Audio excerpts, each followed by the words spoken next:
right. Yeah. All right, I call this meeting of the Magnolia Independent School District to order. Let the record show that a quorum of board members is present and that this meeting has been duly called, and the notice of this meeting has been posted in accordance with the Texas Opens Meetings Act, Texas Government Code, Chapter 551. At this point, if everyone would stand while Dr. Moffitt leads us in our invocation.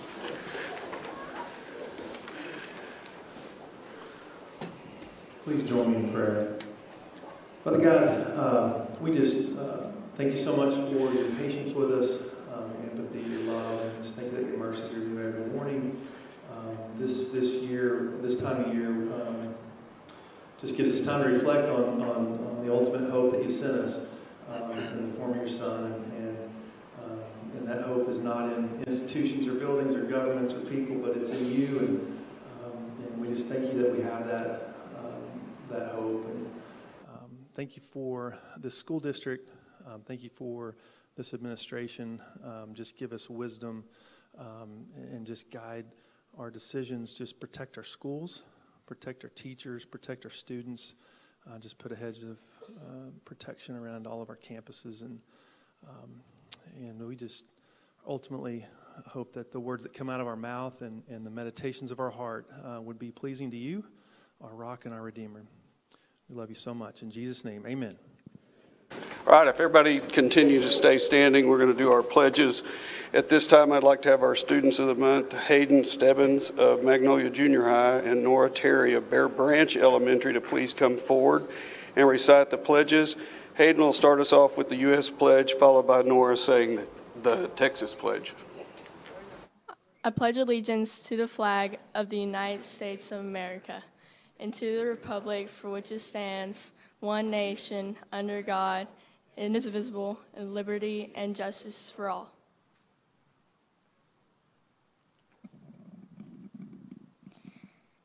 Honor the Texas flag. I pledge allegiance to the Texas, one state, under God, one and indivisible. All right, now I'd like to have the Bear Branch Elementary Principal, John Albritton, please come forward to present our Student of the Month.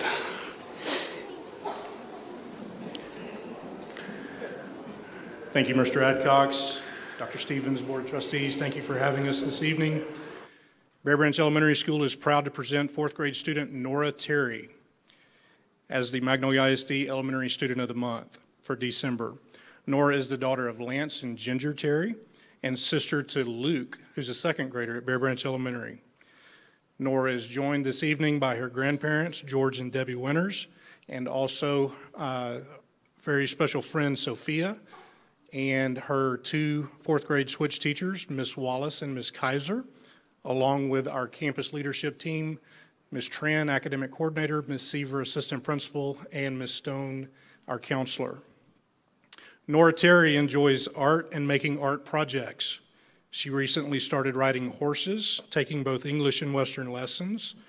Nora loves pets, especially dogs, and she recently started her own pet sitting business, everybody listen up for Christmas break, named Possum Pet Sitters.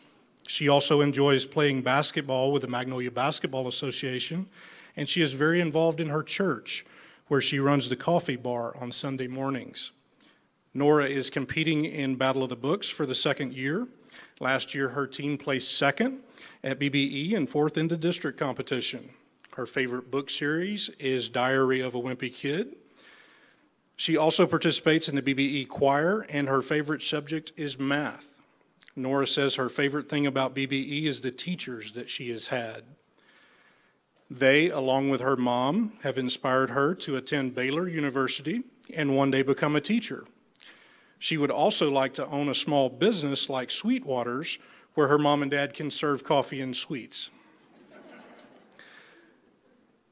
When I brought Nora's closest friends in to describe her, her closest friend said, blonde, curly hair. I said, we've got to take it a little deeper than that. They describe her as being funny, friendly, kind, smart, selfless, and accepting. Her teachers had this to say about her. Nora is kind and thoughtful.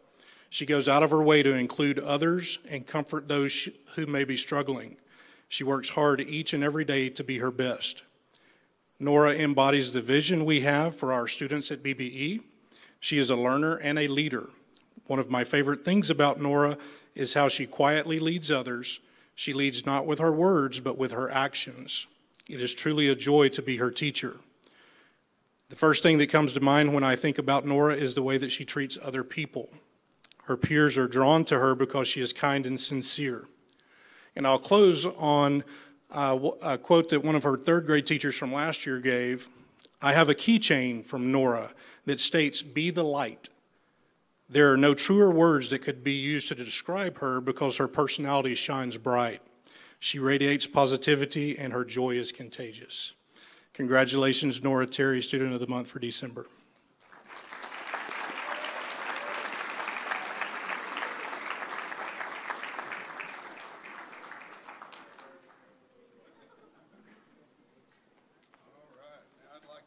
The Magnolia Junior High Principal, David Slater, come forward and introduce the Secondary Student of the Month, Hayden.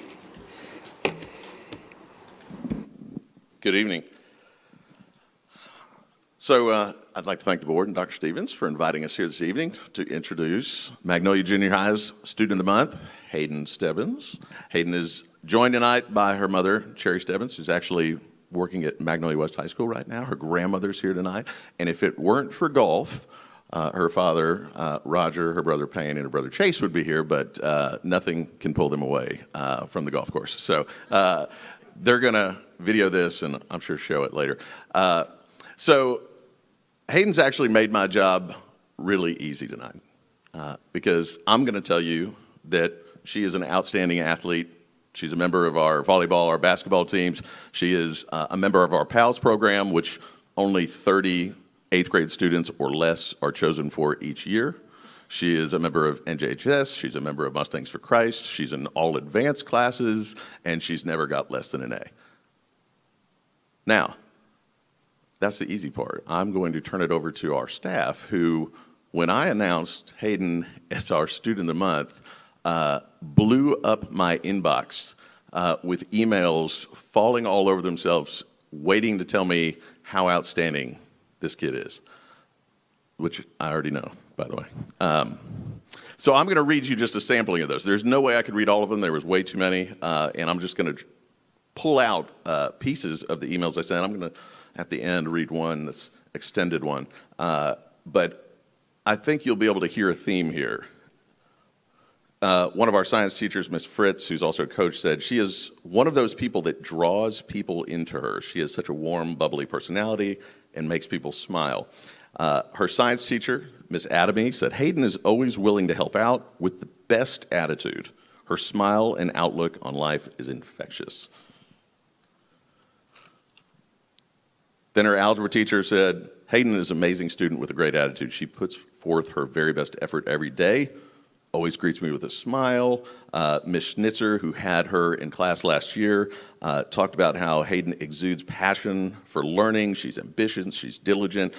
Miss Beaver, who was her math teacher last year, said she is helpful, caring, a friend to all. And she said that you make her happy every day because you still acknowledge her when you walk by her in the hallway and say hi every day. Then Mr. Ward, who just has her for advisory, said she gives her best intellectual effort to everything that we do. She's also a phenomenal cornhole player. I'm not going to ask why he knows that. But then her volleyball coach, Coach Braun, had this to say. After saying it's an absolute honor to coach Hayden this year, things that she pointed out were she is incredibly talented, plays with passion, she exemplifies what it means to be coachable. Hayden shines as an incredible teammate, and uplifting to her teammates while at the same time coaching them up on the court. She created her own motivational quotes to share with the team throughout our season. She was a treasured leader on our team. Beyond being her coach, the smile that she always greets me with every time she sees me is what stands out. Then Coach Birch said she always has a smile on her face, but it was what Coach Belangi had to say that I want to share with you. She said, after a lot of other things, Hayden Stebbins is singular. Over the year and a half of knowing her, I have never heard a complaint, a negative comment, seen hesitation to an assignment, workout, drill, seen a frown, or has there been a moment where she was not pulling her teammates to her level? When she is tired, she works harder. When she is sore or hurting, she is rising above the pain. When she is having an off day, she is not quitting and still fighting for success. When she knows more or is more skilled than a peer, she is teaching and encouraging her teammates. When her team is down, she is uplifting. As much as I would like to say I have poured into her, she truly has poured into me. The days when I am fighting back frustrations or hardly holding on to my emotions, she is making me laugh and leading her peers before I ask. She's a constant source of light in every dark situation. Each day, she is showing up with her all and will not give less. No matter the outcome of game, practice, or day, I can count on her to give me a big hug before she leaves. Each day, knowing and coaching her is a gift, and I will always cherish it. I cannot say more than that. You've impressed me since you've been there, and it's an honor to have you at our school. We're really excited to see what you go on to do. When she heads off to Magnolia West next year, her eyes are beyond that. She looks to want to attend either Pepperdine or U of H. She wants to be a pro volleyball player and maybe a coach afterwards, which I would hire you in a second. But based on the impression that she has made on everyone at MJH, there's no doubt that she is going to accomplish whatever she sets out to achieve. So, Hayden Stebbins.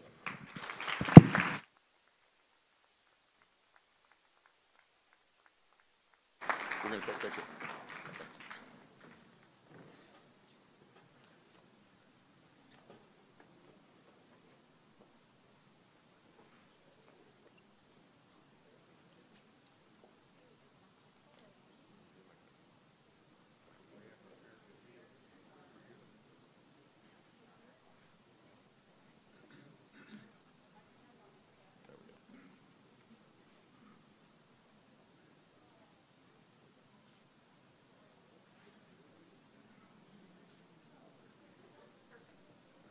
Give these guys another hand.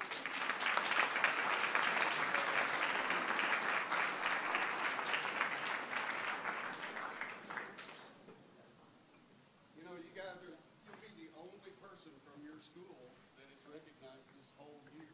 So it really is a big award, and we're so proud of you. And like you said, we can't wait to see what you do in the future because I know there's more to come. So, great kid. Mr. Bell. Everybody see Mr. Bell back here? He's our Director of Human Resources.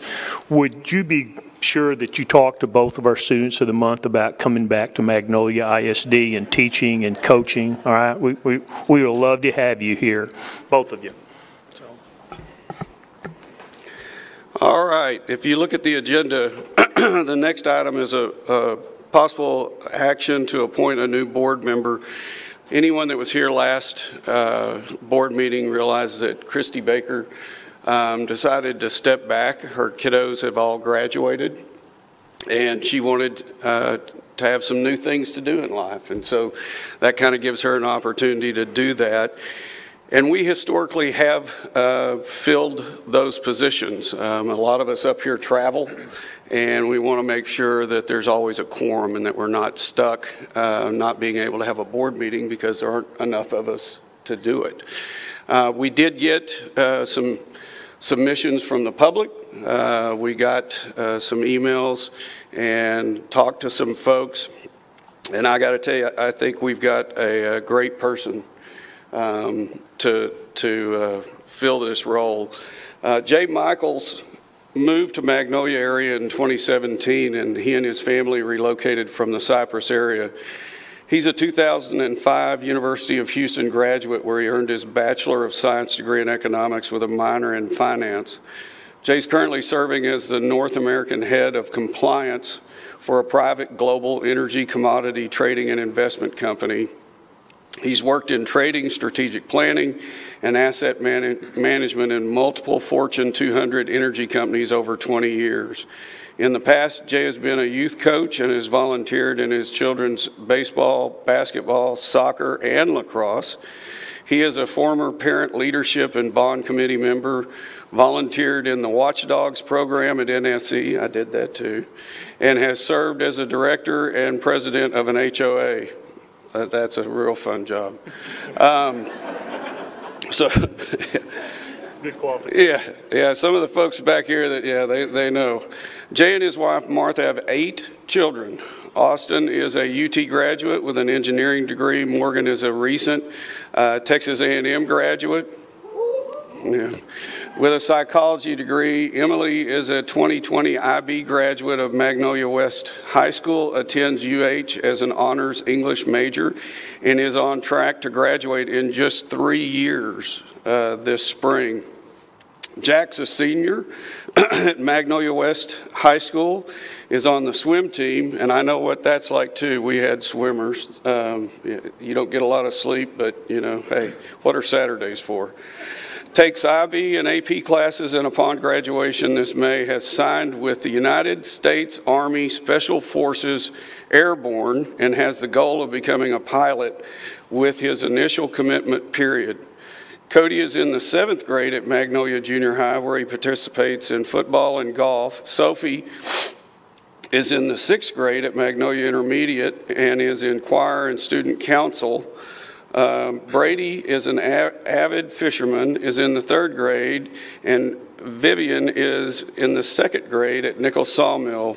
Both Brady and Vivian follow their ultra-distant running parents' footsteps and became grade-level finalists in the NSC Turkey Trot. There you go. Jay enjoys spending time outdoors with his family, golfing, kayaking, running, and hiking. Jay and his family worship and serve at the Magnolia Cowboy Church. So, with that, at this time, I need a motion that we appoint Jay Michaels to fill the vacant position, number 4. Motion by Gary, seconded by Travis. All in favor? Motion carries. Ms. Hinkleman, will you please come forward and do the honors of administering the oath of office to Jay? And Jay, will you please?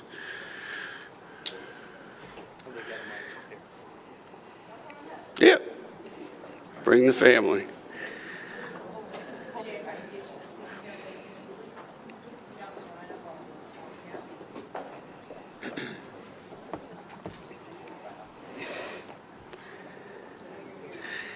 Jay, if I could get you to raise your right hand, please, and repeat after me. I, Jay Michaels, do solemnly swear or affirm I, Jay Michaels, do solemnly swear or affirm that I will faithfully execute that I will faithfully execute the duties of the office of trustee the duties of the office of trustee of the Magnolia Independent School District, Position 4, of the Magnolia Independent School District, Position 4, and will, to the best of my ability, and will, to the best of my ability, preserve, protect, and defend the Constitution preserve, protect, and defend the Constitution and law of the United States and of this state, of the United States and of this state. so help me God. So help me God. Congratulations. Thank you.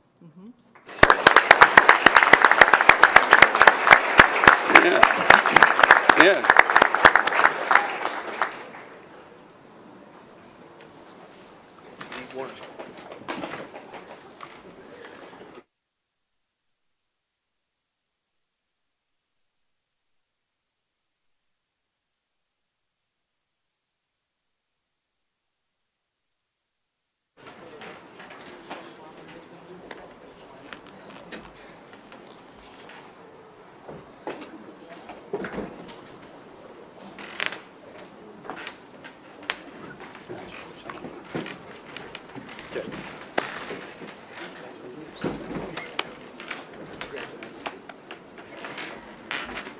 It's official. I see the family is hurrying away. I think there's a band concert tonight we have to be at or something. I don't know. You guys are in kind of everything, so. All right. Band concert. Band concert at junior high. At the junior high, okay. It's actually at West, but it's junior high concert. we don't normally just stop the whole board meeting, for, have a trustee say anything, but you have anything to share right now at this time, the rest of the trustees? Well, I was gonna thank my family for supporting this effort, but apparently that was a very short-lived effort, and especially my wife, and I know that this is gonna cause some, it puts a family in a spotlight. I see what the board members have been going through over the last year where I've been on committees, and it's going to take some time and some, acclimatization to being in the public spotlight. So I appreciate the family for supporting that effort, and I want to thank the board too for what they've done and putting their faith in me and trusting me to represent the district. And I will, as I pledged, do that to the best of my ability. Thanks.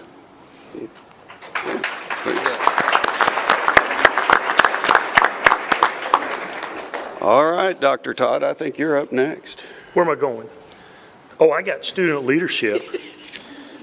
So I'm honored tonight, one of my favorite board meetings of the year. Not to be outdone by having a new board member or trustee, but tonight we get to recognize our student leadership cohort. What is this, Ms. Hinkleman? Number 10.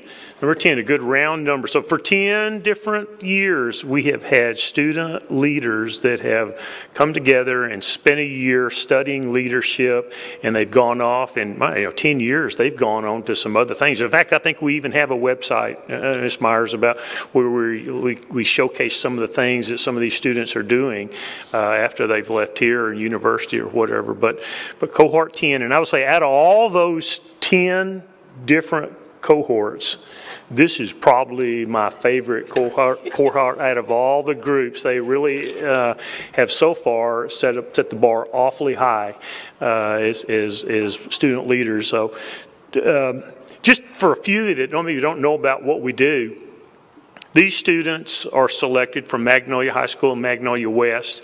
I think there's about, we run about 25 or 30 per grade level, and they are in junior, they go for a junior year and their senior year. And the junior year is the real meat of the program. As seniors, they do a capstone project in leadership, and we showcase that. It has in the past been about voting and getting the vote out and working to find ways to get people to be registered to vote, and the importance of speaking up and being involved in the election process. But it's up to them. They can choose whatever kind of capstone leadership project they want to be involved in. Their junior year, we do the best we can to expose them to leadership positions, and we talk some about leadership, but we felt like the best way to teach leadership is to let them observe leaders and ask questions and hear the insights that those people have about leading in their organization. And we look at leadership from a corporate perspective in business and in organizations, but we also maybe even try to showcase a little bit leadership that is elected.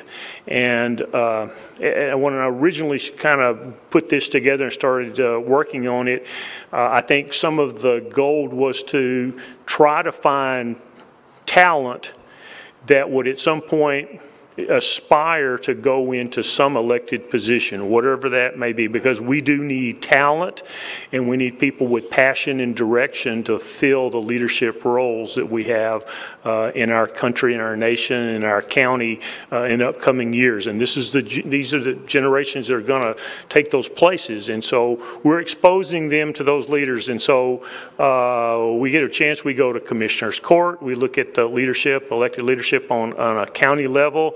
We go some of our elected judges, and we go into their courts and talk to them. We have an upcoming trip where we go to Austin. This year they will be in session, and we will meet members of the House. We'll meet senators. We're going to talk to folks who do some of the lobbying work around there. We'll talk to the staff members of those elected officials. And we're going to also talk to some statewide appointed positions. We got the Commissioner of Education on tap, and we'll have a chance to visit with him in his position. But we will talk about the whole process that is the legislative process and how those people impact what happens to us in this state. And they're going to have a full day of visiting with those folks. And so anyway, we're awfully proud of them. And tonight they had an opportunity to break bread with our trustees and talk about what it's like to serve on a school board and a little bit about the challenges and the rewards of that. So I'm very proud of them. So could we have them stand up right now? And let's give them a big round of applause for the future leaders that we have here in Magnolia ISD. And then I'd like for them to come right up here in front of the dais, and we're going to get a group picture with the board right there. So y'all just come right up here to the front. Ms. Myers, if you could group us for that. You want us to go down? Why don't we go up right here and stand in front? And stand in front right here.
All right, Dr. Garza.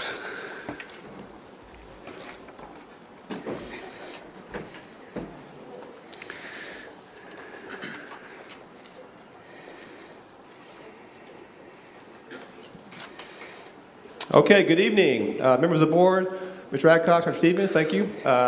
Tonight we're going to honor our Teacher of the Month for, what are we in, December 2022.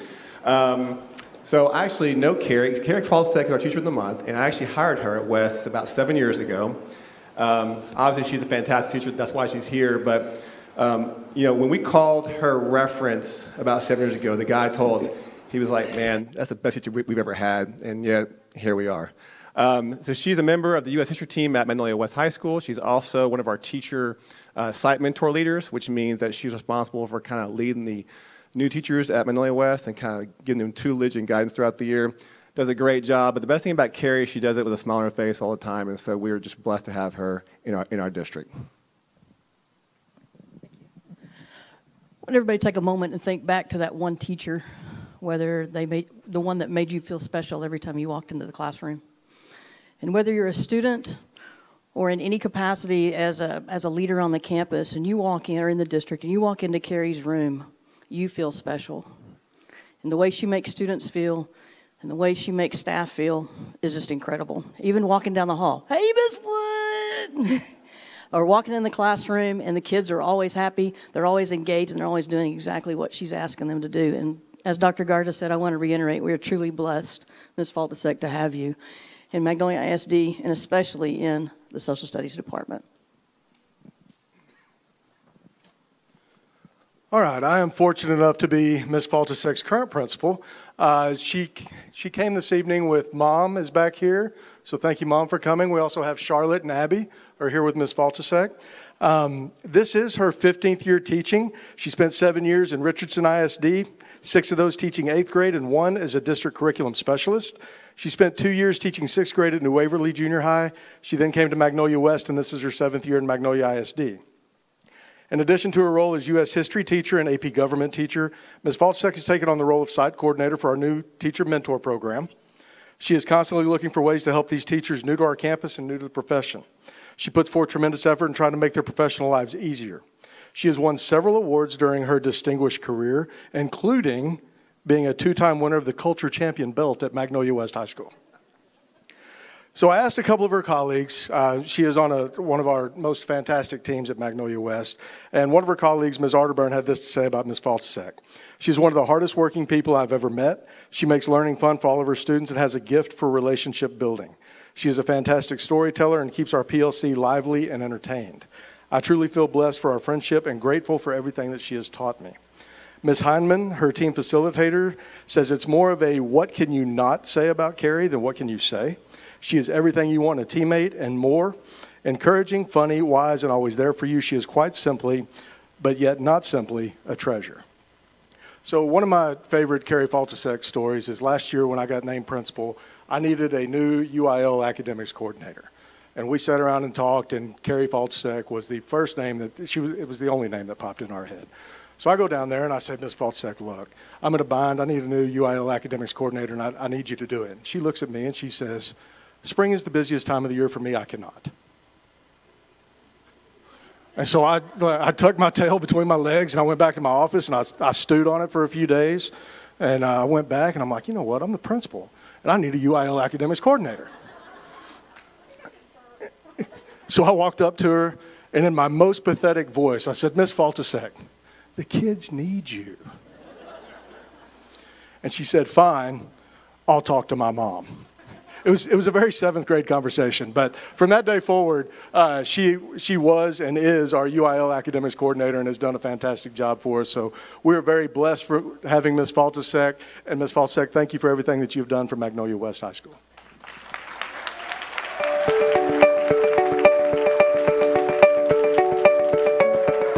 So I always kind of joke that I went into the family business, and I just grew up around it. And I cannot think of another time where I really considered doing anything else. World War II, that's our favorite. They love it. I love it. The kids have a good background knowledge on World War II coming in. At them now, it's really more of a great-grandparent or a great-uncle or a great-aunt. When we hit the 40s, that's when they really have family stories to share. And then once we get out of World War II, that's when the world kind of starts to take the shape that we see now, and they kind of say, oh, okay, that's why. We have great kids, and just interacting with them every day, and just kind of seeing some the light bulb moments and things. They're also kind of looking down the barrel of life, which can be very scary, and so helping them with things like that, even kids coming in at lunch to help them fill out their tax forms because they just got their first job. Or one time a student came kind of in a panic, she had to get her car inspected. So just things that they don't know how to do, and if that goes beyond history and teaching them in the classroom, just helping them kind of figure out this whole grown-up thing and kind of, again, kind of getting ready, just for life. So teaching will always be the best way to reach a lot of people and to help a lot of people.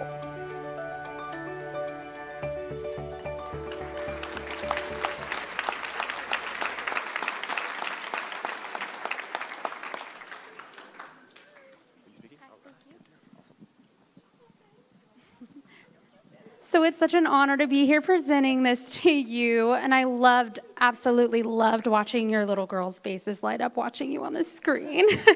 So on behalf of the Magnolia Education Foundation and our sponsors Chick-fil-A, Raising Cane's, Healing Key Spa, HEB, and Gringos, we'd like to congratulate you. You're welcome. Thank you. That's a nice day. Together? Yeah. Here, I'll take that.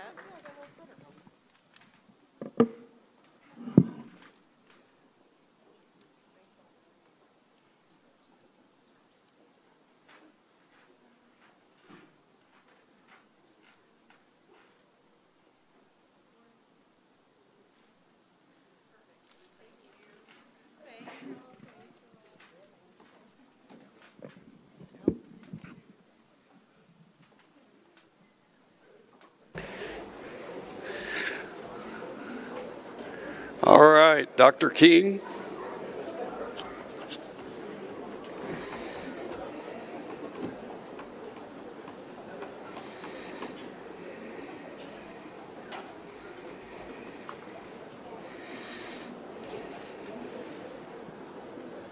Well, Dr. Stevens, members of the board, thank you for having us here tonight. So again, it's my pleasure to be here again this month to recognize two of our SROs, Lieutenant Carley and Deputy Jones.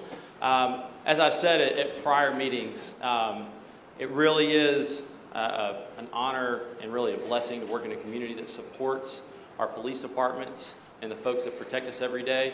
And it's really awesome to be able to be in a school and see how our school resource officers and our deputies with our constable's office interact with our kids. They're there to keep them safe, but as I've said before, they're there to show them that our police officers are not scary people, and they aren't always there to show up when something bad has happened, that they're there to build a relationship with our kids, just like our teachers and other staff members are.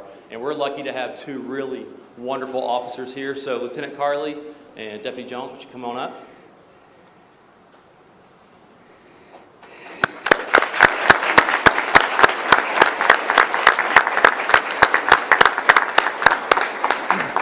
And so Lieutenant Carley is, just like his title suggests, the lieutenant of our entire SRO division that we use through the constable's office. And so he does a great job of leading all of our SROs and making sure that they have the proper training, that they have all the equipment that they need, and he goes around and does a really good job of checking on them and helping them through some stickier situations that they can find themselves in on a day-to-day basis. And Deputy Jones, I've had the pleasure of working with him at Bear Branch Junior High before, and he is now at Nickel Sawmill and at Magnolia West High School. And he is serving the students at Nickel Sawmill Elementary this year. So two really wonderful officers that we're really blessed to have in our school district, just like the other SROs. So at this time, Ms. Bertrand, who is the principal at Magnolia Intermediate School, and she's going to recognize Lieutenant Carley. Dr. King said a lot of things I was going to say, but so we are very grateful to our SRO. For making our students feel safe and protected, but also so they can learn and thrive while at our school. When he's there, they just see his presence and they feel better. Just feel knowing that somebody's there watching out for them. We are especially thankful for Lieutenant Carley for this commitment he has shown to keeping us safe, but building relationships with students and letting them see how law enforcement can help them. One of my favorite things about him on our campus, other than a sense of safety, is watching him interact with students and the smiles he brings to the students' faces. Lieutenant Carley plays a role not only on our campus, but as Dr. King says, he oversees all the other campuses. His responsibilities are big, overseeing 19 SROs and 16 schools, and still focusing on our school. And yet I never see him without a smile. He's never down. He always had a kind word for students and teachers. And whenever and whatever we need, he is always there. He builds positive relationships with students that they will know and feel for the lifetime. Every day at lunch, you can see him out talking to students, visiting with students. In the morning, he's in the hallway. He's always present. He brightens their day by just noticing them. So, Lieutenant Carley, we want to say thank you. Your presence is much appreciated.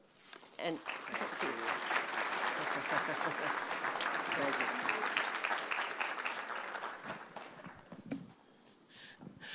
Dr. Stevens and board, thank you for having us tonight and giving us this opportunity to celebrate. I would love to celebrate Officer, Deputy, Constable, Jones tonight. Let me tell you what he said on the very first day. He said something to me that all great employees say to their administrators on their first day of school. He said, "I don't want to be here. I don't like elementary kids." So there you go. That's how we started. Well, guess what? There's that smile, and that's what it's been since then. Let me tell you really quickly. He greets our students in the morning on the front porch and ushers them out by directing traffic every single day. He's dedicated to safety. He walks our campus 3 times a day, checking doors and gates. He emails safety updates and ideas to our staff, and he makes them seasonal, like Halloween safety, Christmas shopping safety, all of the above. And he brings our office staff breakfast every Friday, or almost every Friday. Thank you for all you do. We know that our students love you, our staff love you, and you love our kiddos. We know that, and I have proof of it on video. Here we go.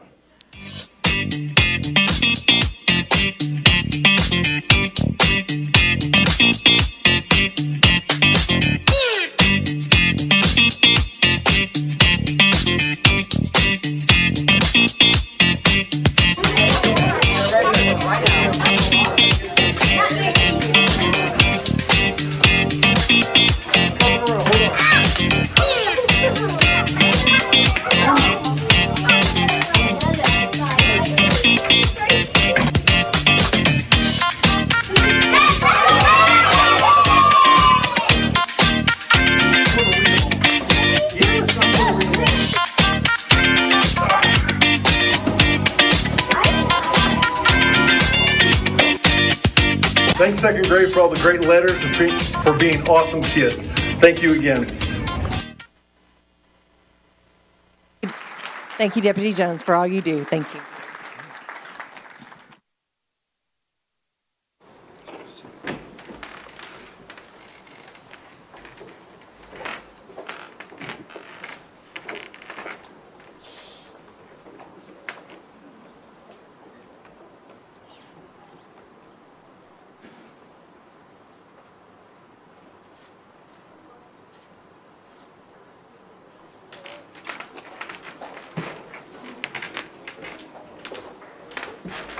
Thank you for what you do. We appreciate you. Yeah, thank you guys very much. You know, I'm very proud. We were one of the first districts in the state of Texas to put an officer at every single campus, and that was something everybody up here felt was very important for us to do that, right? We hear a lot of talk about that. Just to give you a feel, the state of Texas gives our school district about $120,000 a year is what they give us to try to protect 14,000 kids. We spend about 10 times that. It's the best money that we spend, and it's money well spent. So just know that it's very important to us, and we're willing to put our money where our mouth is on that and make sure that we have those officers. And it's going to pay off long term, as these kiddos have had their whole school time with these folks around. That's just going to pay off dividends in the future, I think. So thank you, guys. All right, Mr. Medina, I know, I'd see if I can get you excited. That's the hardest part with you, is getting you all excited, right?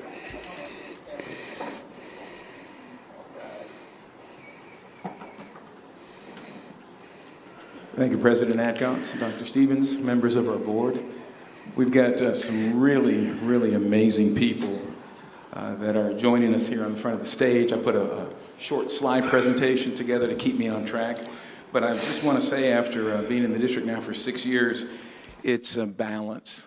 We provide so many wonderful opportunities for our community and our students.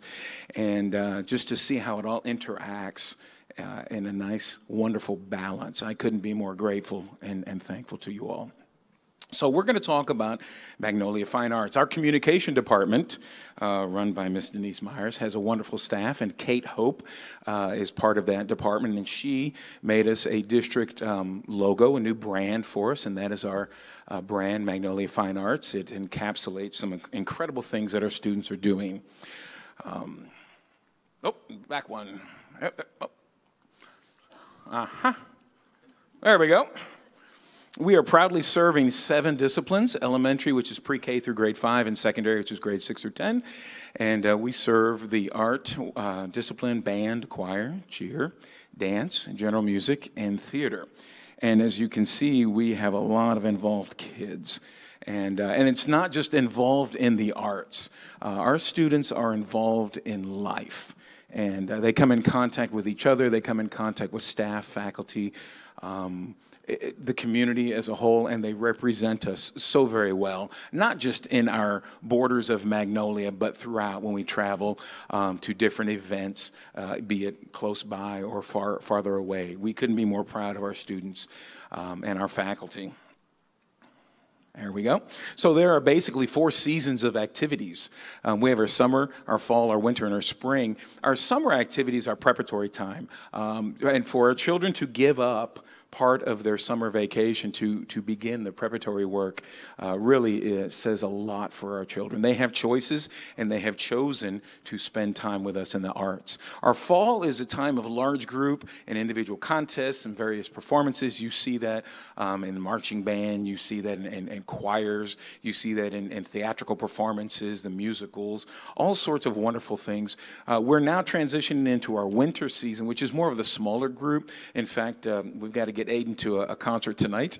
Our new board member has their son went to a band concert. So our smaller bands are now inside and on stage, our choirs and so forth. We have some individual contests. That's our kiddos who want to do a little more, so they put themselves into the area and the region contest, band, jazz, choir, orchestra, those kinds of things. We have various performances, and then our state group performances are later in the winter, and that's when our big music festival, or excuse me, music conference occurs in February, and our kids vie for a limited number of seats in the all-state process.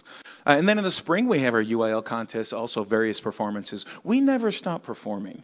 In addition to all the other things, our students are incredibly well-balanced because in the arts, they really do become wonderful time managers. In addition to everything else there is in the world of being a teenager. And then in our spring, we do some recruitment and we do some travel as well. So our students stay busy, they are committed, they really do become, much like Dr. Stevens was talking about and bragging about our young leaders, time managers. And without forgetting that they are someone's son or daughter. They might have a part-time job, or sometimes they just need that time for themselves, but at the same time, they make great teammates. You know, they learn so much being involved in the arts, and we couldn't be more thankful.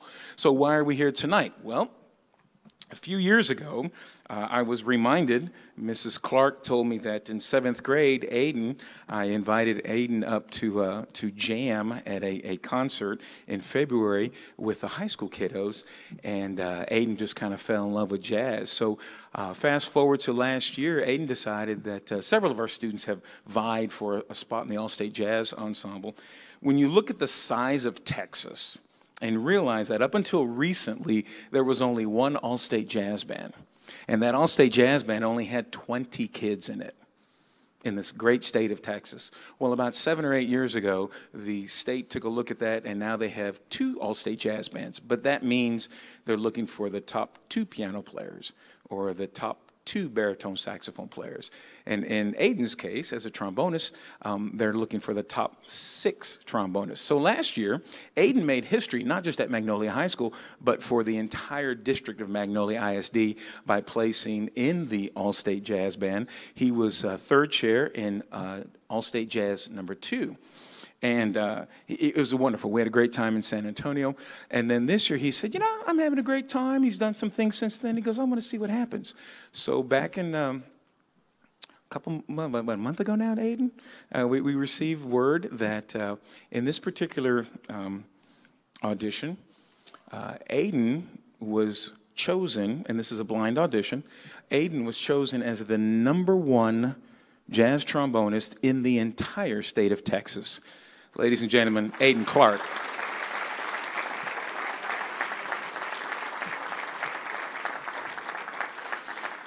As you can see from the slide, the picture right before, underneath where it says Aiden Clark Sr. 2023, he is standing next to Wynton Marsalis, who's the artistic director of Jazz at Lincoln Center.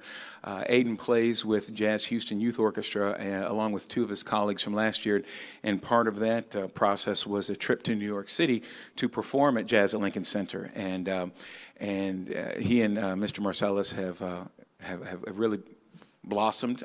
They heard Aiden, and at that performance, they came to me and said, who is this young man? And we need him to stay with us for 2 weeks. So he accepted a scholarship to study with Jazz at Lincoln Center's summer jazz camp this summer, and then came back and has done some great things. So you can see that, you know, in addition to the All-State Jazz, he's a National Merit Scholar. So he was here last month. Talk about balance, right? And you can read his incredible accomplishments. This past Saturday, Aiden said, you know what, I've had my fun in the 5A level. I want to go compete against the 6A. And just so you know, trombone is not his first instrument. He's a euphonium player. In fact, that gentleman, Mr. Patrick Beaver, started him on euphonium in 6th grade. But since we offer jazz education here in Magnolia ISD, there is...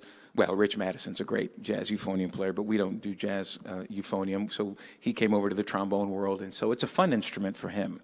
And in fact, Saturday at the All-Region 6A concert, where Aiden placed 1st chair, a colleague of mine said, what are you feeding these kids at Magnolia? And I said, a well-rounded education. That's what I said. But, you know, we've got some incredible accomplishments. Down at the bottom, it shows you, it says Drum Corps International member. At the end of his 7th grade year, he decided to march drum corps. And if you know anything about that, it's quite the commitment. So Aiden Clark has had a wonderful time. He's made us just beam with pride. He is, as you can see, the good-looking fellow right there. On his left is his dad, Brandon Clark, and then on the right is Mama, Michelle. And they are just some of the most supportive parents you can ever hope for. And we have our staff with us.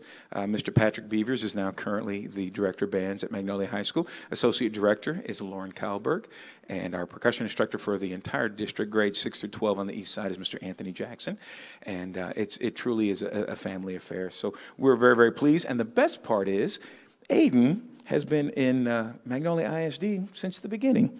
A student at Smith Elementary School, and then moved to Bear Branch Junior High, and is now here at Magnolia High School. And he's scheduled to graduate this May.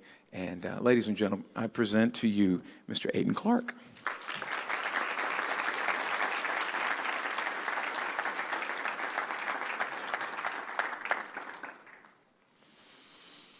On the west side of town, which has been an incredible journey for me, because even though I've been here for 6 years, I haven't spent a whole lot of time there. But this past May, I started to spend a lot more time. We took the band, Magnolia West Band, to Florida, and I've gotten to just hang out a lot at Magnolia West, and it is a great place.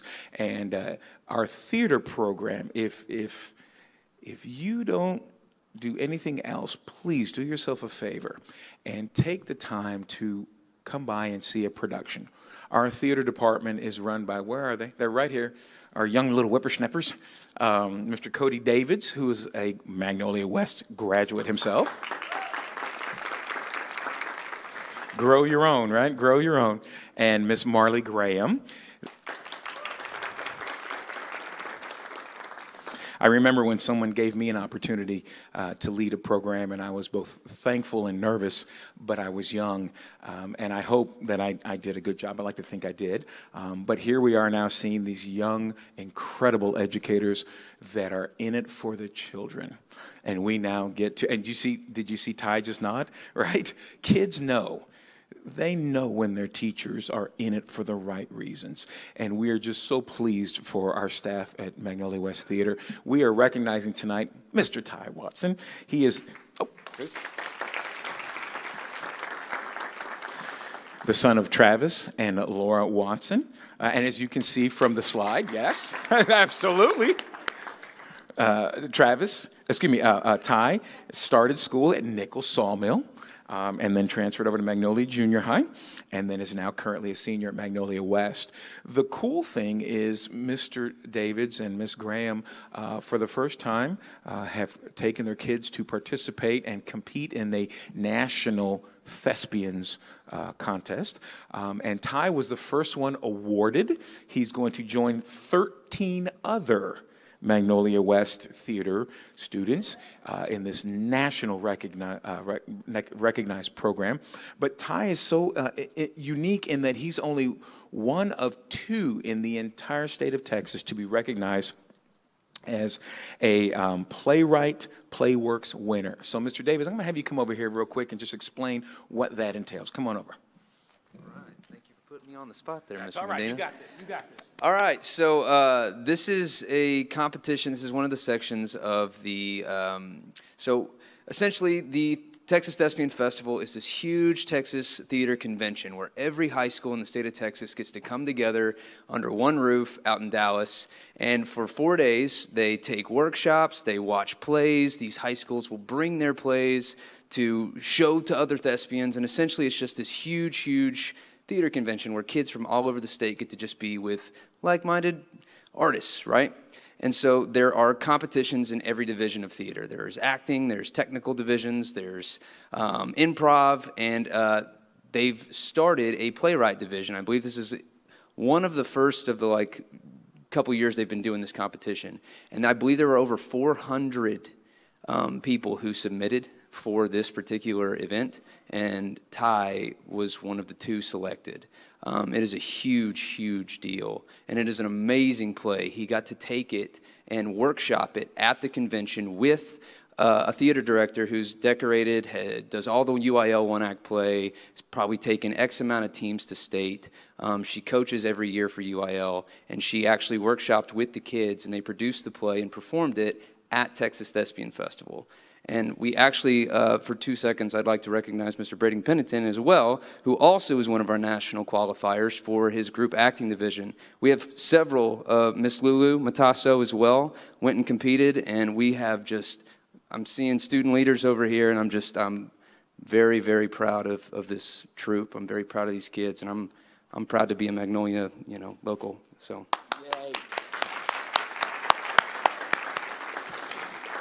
In addition to all of this, you notice that Ty is a National Merit Commended Scholar, College Board National Rural. He's a composer of music, sound effects, and he's also an animator.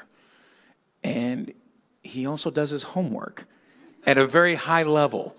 And he's also a young man. He's also a friend. He's also a son. We talk about balance in the arts all the time, and I can't think of any better example than what we have. And these are just a few of the many we have here at Magnolia ISD, and Ty hopes to pursue art animation in college. Ladies and gentlemen, Ty Watson.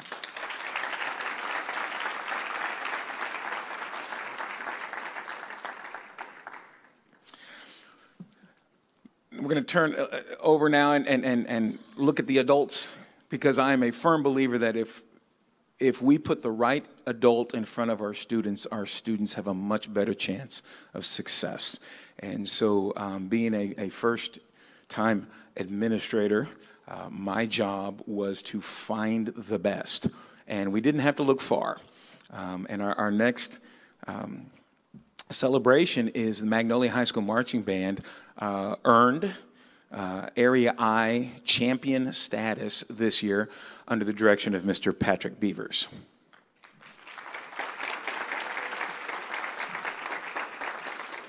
If you keep up with the school districts here in the Houston area and our region and our area, you know that we are in a very competitive area. Music education is very competitive here. We have an incredible amount of artistry in our Houston area. And Mr. Beavers has been with us for 8 years. His first 2 years was as an assistant housed at Bear Branch Junior High. When I was hired as director of bands back in 2017, I brought him up to the high school and named him as our associate director, and immediately gave him the title of director of marching activities, because if you notice at the very bottom, not only is he a graduate of the University of Indianapolis, but he is a 3-year member of Drum Corps International, and not just of any corps, but of Carolina Crown, which is a top 5 perennial corps, and he did that 9, 10, 11. In fact, Mr. Anthony Jackson also marched those same years with the Cavaliers Drum and Bugle Corps, and those two fellows are best of friends. But at the very bottom, you can see that Mr. Beavers is a graduate of Avon High School in Avon, Indiana, where at Avon High School, their band program, their fine arts team, just pursued a nationwide search, because their band director, Mr. Beavers' former band director, just retired, and they did a nationwide search and got somebody out of the university level to come to Avon. But you see there that Avon High School has 55 state championships and 16 world and national championships in the last 3 decades. In fact, when Mr. Beavers was in school, they were on a streak of 15 or 16 consecutive years of state championship marching. So we have a young man who knows this activity and has been with us in Magnolia for 8 years. He was named director of bands this year, but in 2020, Magnolia High School earned Area I champions for the first time in school history. And then in 2022, as the newly appointed director of bands, he did it again. And so we couldn't be more thankful. There's a couple of pictures there. You see him at a finals performance addressing the kids, and the kids just lean on every word he says. It's a beautiful, I love the shot there. Our photographer came out and captured that after a big day in the sun. So he's just glowing. But the picture on the bottom right, I think, is what I'm most proud of. That's called our Legacy Band. That's pulling together our 8th graders and our top ensemble at the high school. And you see Mr. Beavers there leading them in concert. So our future looks bright. Again, much like Ms. Graham and Mr. Davids, Mr. Jackson and Ms. Kalberg, we have a young, vibrant, and very capable staff of educators, and I couldn't be more proud to work with them on a daily basis. So congratulations to the staff at Magnolia High School, area champions, Patrick Beavers, Director of Bands. And lastly, before we head on out, these are just some fine arts fall facts that I think are just mind-blowing when you look at that. Our cheer, just in the fall alone, now we're talking our cheers grades 7 through 12, they have already done over 116 performances just this fall. Our band, Magnolia West, again, we've got a new team of leadership there under the direction of Mr. Andrew Hicks.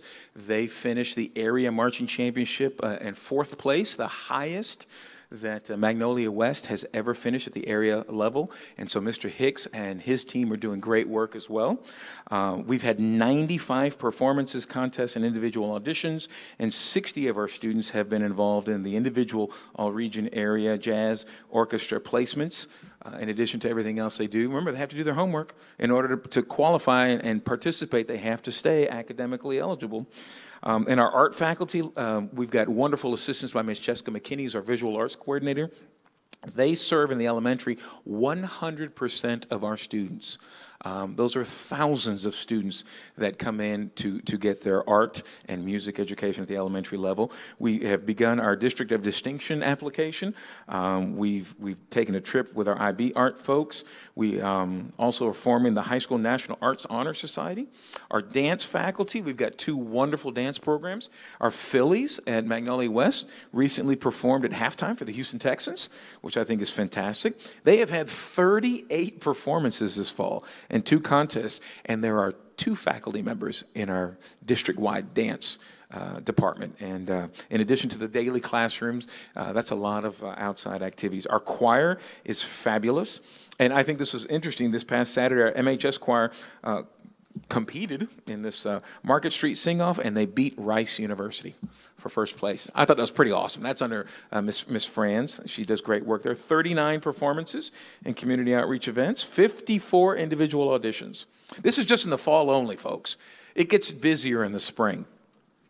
And then our theater, which is run by an incredible group of folks.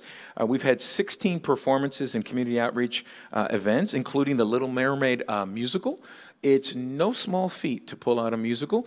We just finished our run of Puffs in the Black Box at Magnolia West, which was awesome. Our faculty and students stay super busy, and they're creating some incredible artistry. And our elementary music, those little ones, we've had 28 performances and community outreach events. 100% of our elementary students are served through our elementary music program, and we couldn't be more proud. So that's just a quick snapshot of the fine arts in Magnolia ISD in the fall. And we're working hard. We're helping our students stay balanced and doing our best to create a very well-rounded human being. Lastly, the city gave us a couple of awards. Our Magnolia High School Texas Star Dance Team got the Theme Award for the parade this year, and Bear Branch Intermediate got the Paul Mendez Spirit of Christmas Award, so it's great that our city recognizes us, so we're very pleased about that.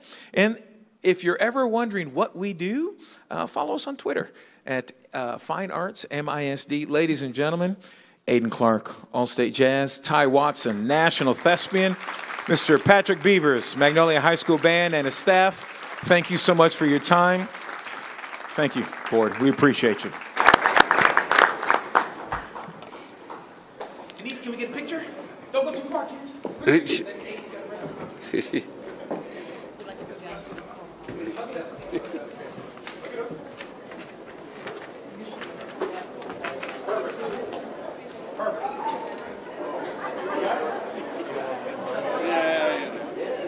Sitting down, I'm tall.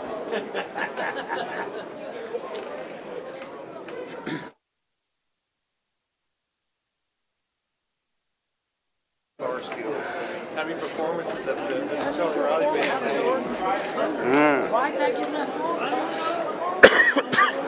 All right, Coach Berna, you've got a special group of young men over here. I'm not just saying that because my son's part of that team, but there's also some folks in the back here that we've watched these boys play since MYFA.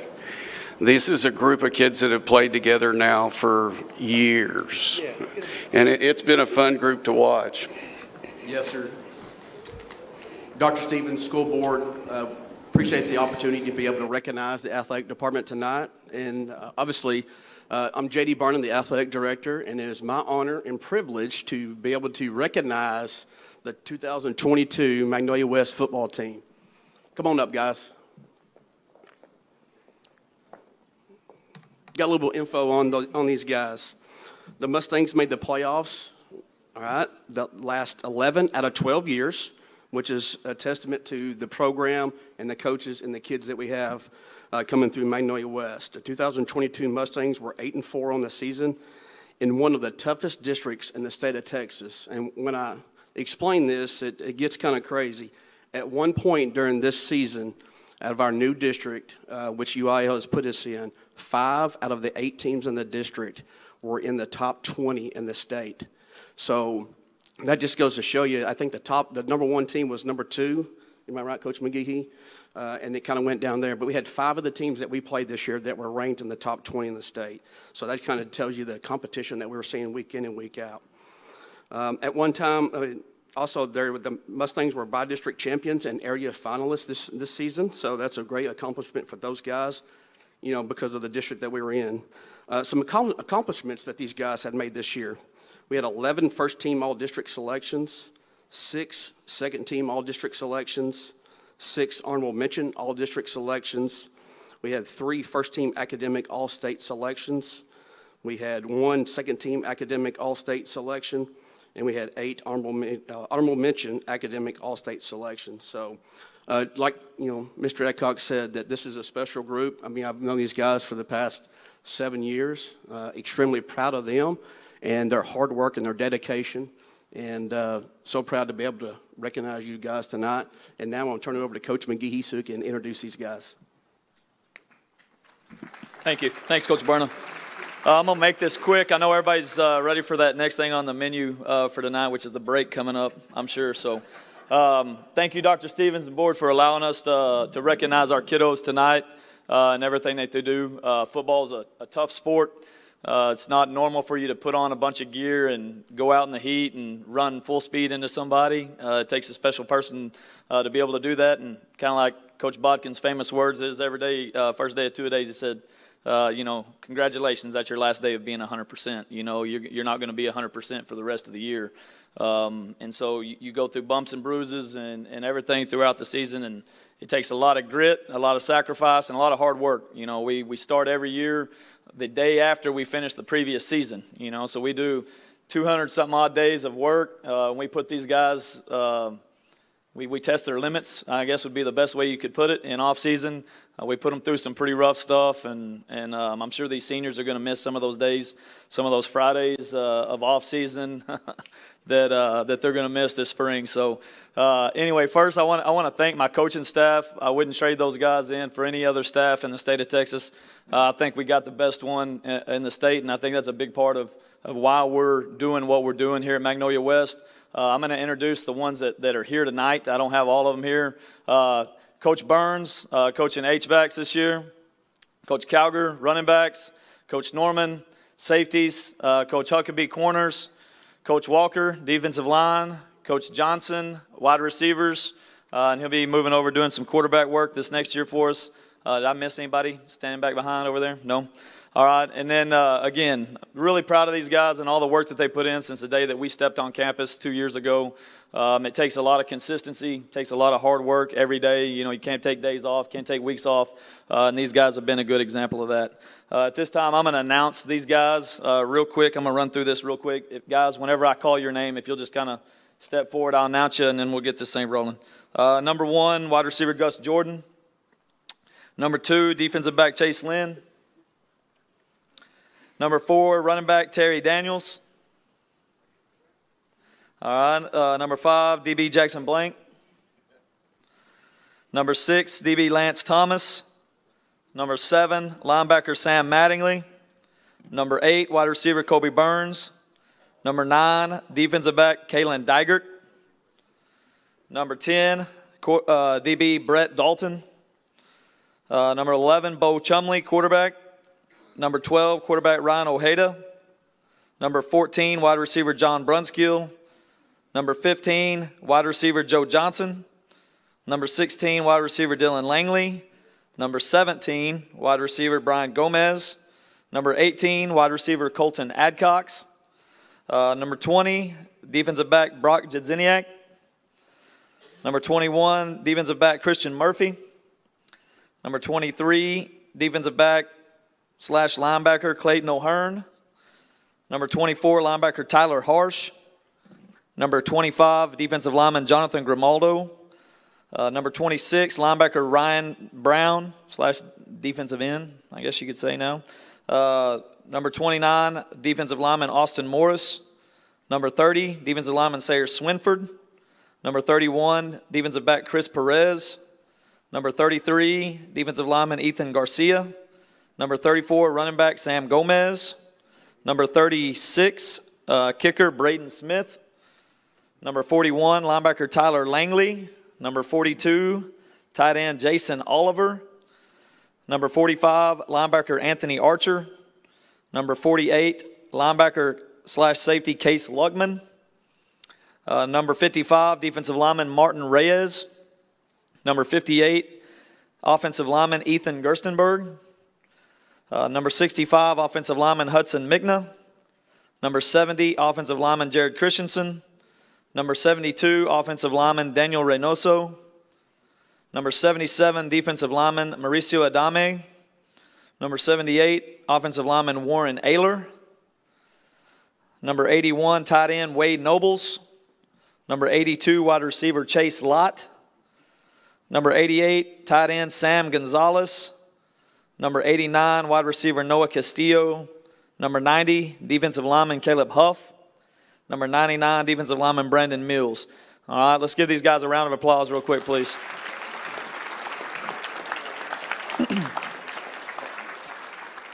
And I wish I had the time tonight to really talk a little bit about each and every one of them. Obviously, with this many guys up here, we don't have that time because it takes a little bit of each and every one of these guys' unique character and their abilities to make a team successful.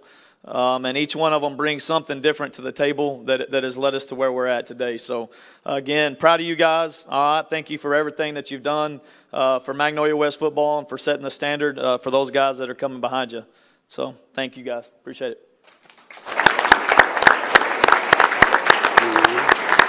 Bud. Tired like that, Bud.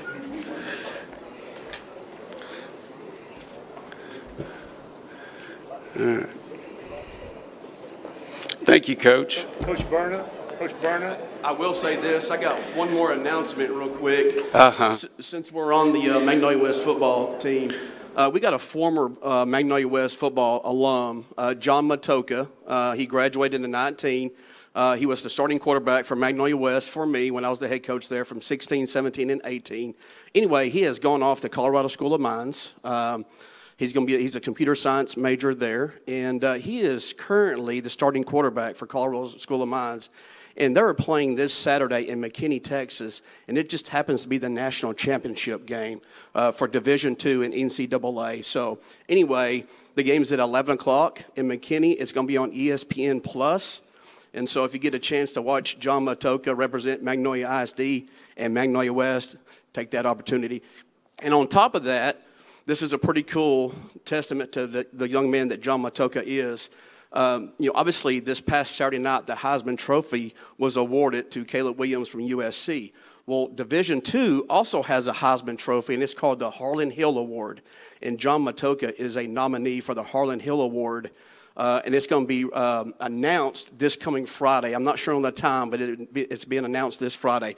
I think he has a really good shot of winning it. So anyway, John Matoka will be playing Saturday for the national championship. Thanks.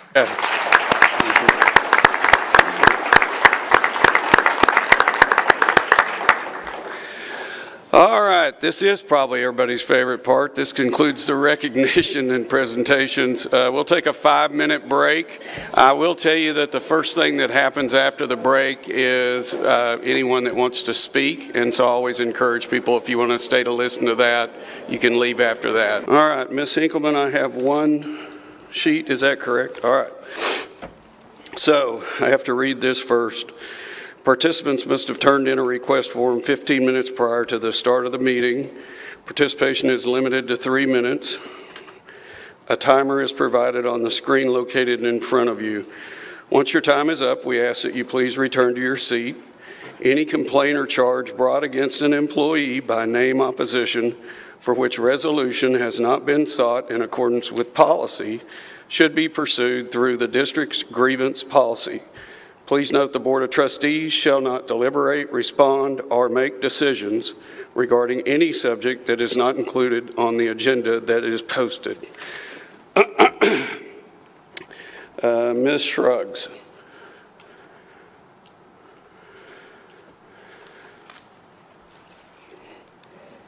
Good evening. Those kids were amazing. You guys do so many things good, and I really appreciate it. And the teachers are amazing, and the hiring, I know how hard that is. So I just want to commend you on what happened tonight. It was just really over the top. So proud of those kids.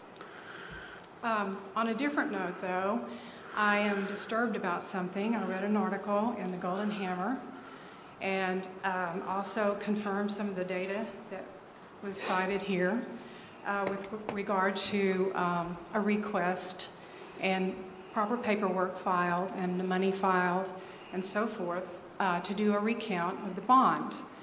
And my having spent 11 years in the computer industry, mainly with Hewlett-Packard, I know how difficult installations of new computer systems are, even though maybe they've been used other places. I don't see anything wrong with doing a recount, but apparently, Trustee Adcock, you held the paperwork for 11 days when you only had 48 days that you were, 48 hours, excuse me, that you were supposed to hold it. And I don't know what the reason was for that. I'm hoping that it was some issue that can quickly be resolved. But we, the people, would like a recount of the bond. And I don't see anything wrong with doing that. First of all, it's going to be checking out the count of at the election according to the recount. And that's, to me, having a computer background is a very viable thing to do. So I hope that you're not afraid of that. I hope that you're not stalling on that. I hope that there is a good reason for that. And I hope that the rest of the board is not complicit, or the superintendent, with delaying things like that, that we the people have requested and tried to follow through on the correct paperwork. I understand there were problems with the paperwork, but those problems weren't disclosed until after the 48 hours that you were allowed by the election code.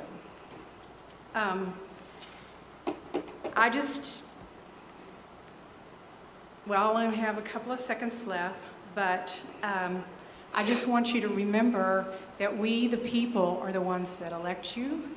We, the people, I've lived here I lived in Magnolia, paid taxes for 11 years. We fund everything here, we the people. We're the ones, we can ask for what we want. If we do it properly, respectfully, we should be able to carry through and get whatever it is that we want, as long as it's in the regulations, in the rules, and legal. Thank you very much. Thank you for coming to speak. All right. Superintendent report, Ms. Wood.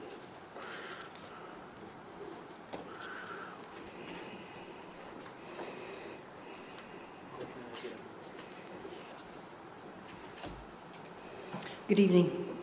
Thank you for the opportunity to present to you just a glimpse of our advanced academics and GT from kindergarten through 12th grade.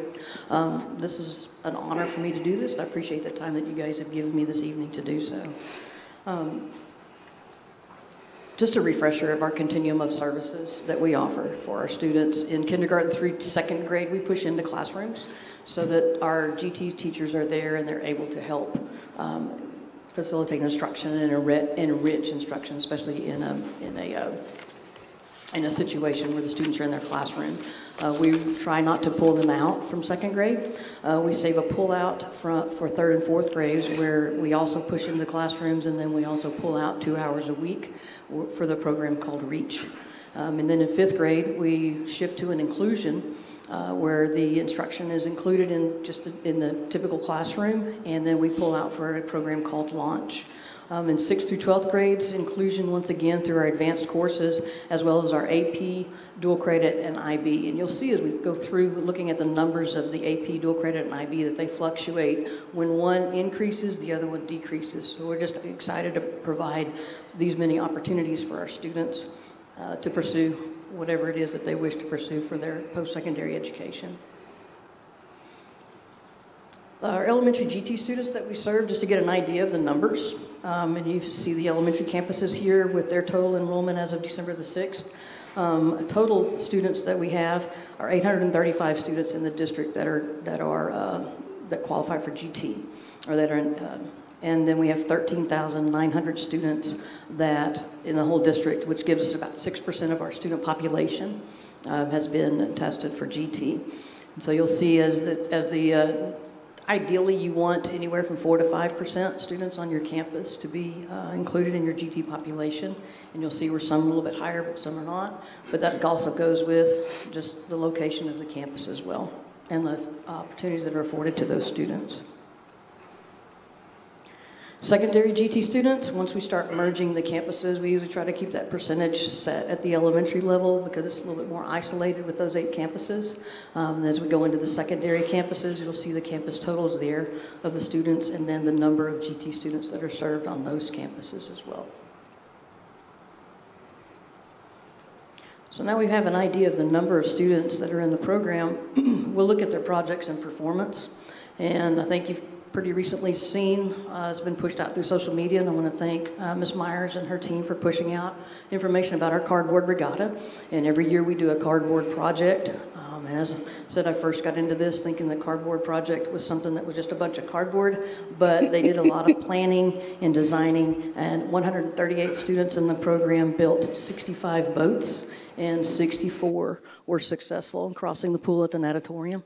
And so they plan it, they have a scale model, and then they build the model up to where they can fit inside of it. And then in March, we're looking to plan out our Magnolia Market, which is standards-based, dealing with 3rd and 4th grade personal financial literacy standards, where they will create a small version of Magnolia here in the Event Center in March, and students will be entrepreneurs and learn money management skills that will carry them through the rest of their lives. In Launch, we have projects that are every 9 weeks. We have in first 9 weeks, our students designed and built roller coasters, and that's basically enriches the math and science curriculum of force and motion that they're learning in 5th grade science.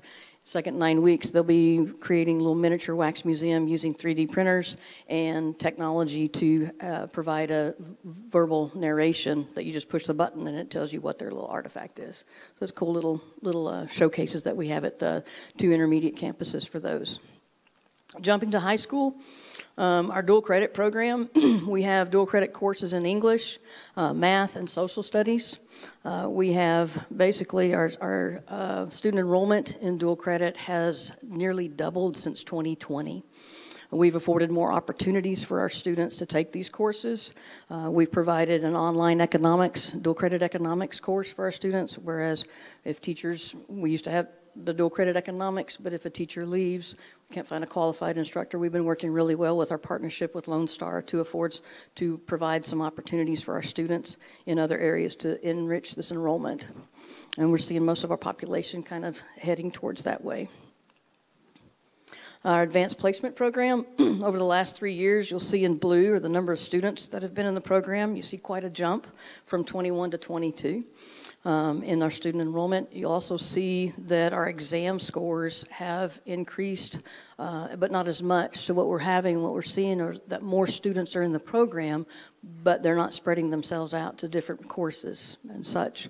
And then in green, you see those students who scored a 3 or higher, which ideally gives a student college credit when they score a 3 or higher in those exam fields. So we're pleased with the growth of our students that are feeling confident with our AP program and are continuing to enroll in those courses. Last is our International Baccalaureate program. You'll see on the column on the left the number of students over the last 3 years. We've maintained roughly between 150 and 165 students. Our exams running between the 350 to 420 range. And then our success is what I really like to focus on with the exam performance for our students, as is in the AP. Our teachers are doing an extremely wonderful job in the classroom of preparing these students for these exams.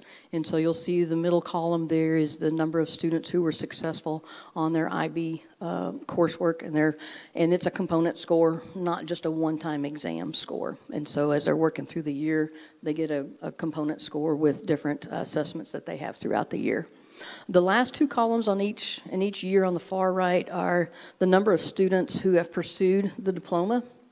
And then the far right column is a number of students who were successful with the diploma.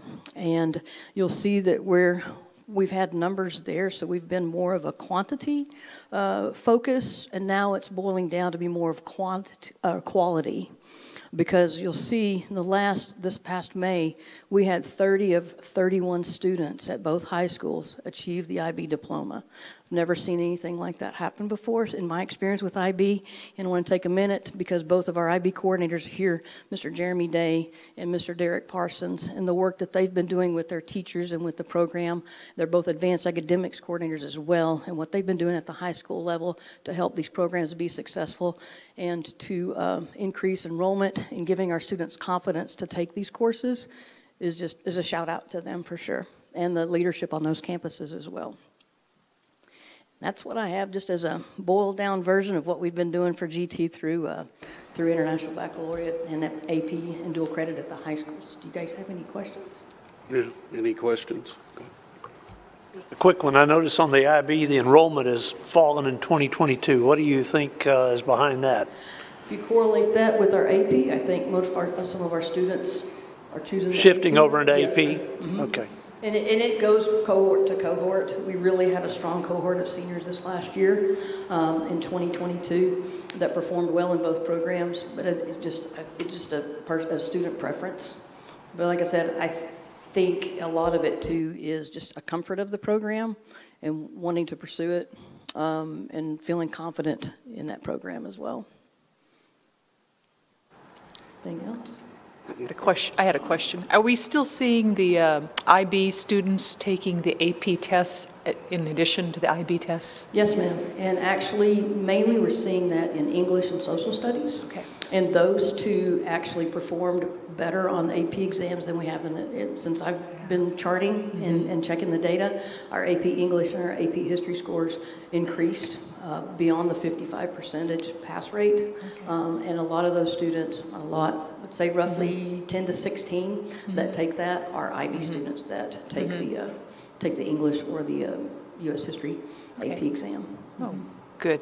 Yes, Thank you. I like that because the junior year of those two courses, those students aren't taking an AP exam, or aren't taking an IB exam, so they still stay fresh and feel the rigor of exam preparation. Well, that's good because I'd heard anecdotally just stories from different students telling me that they're in the IB program, but they're also taking the AP tests, and then they end up with more credit when they go to college when they do both.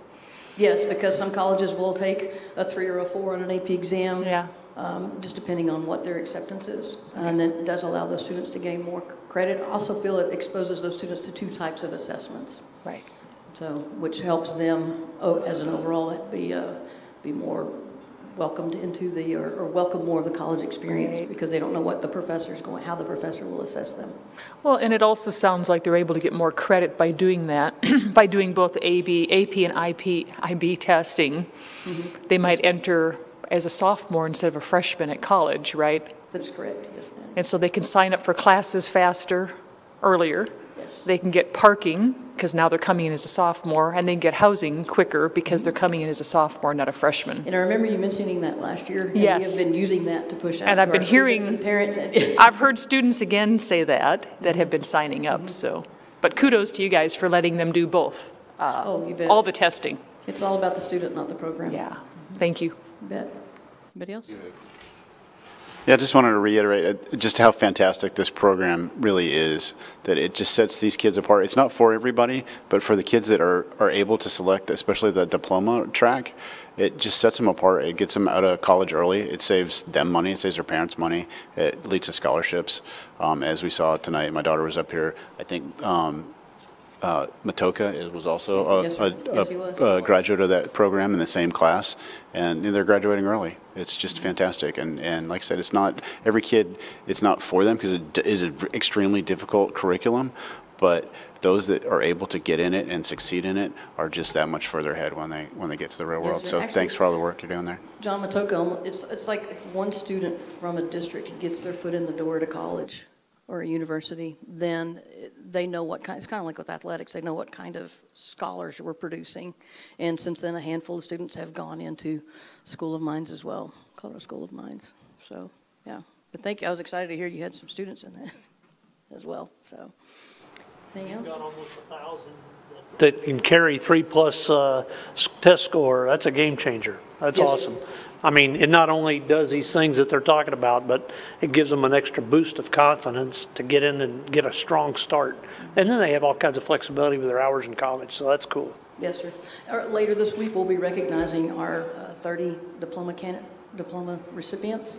And it's really neat to hear their stories about how just the program has helped them prepare better for college. All right, is that it? All right, thank you, Thanks again ma'am. for your time.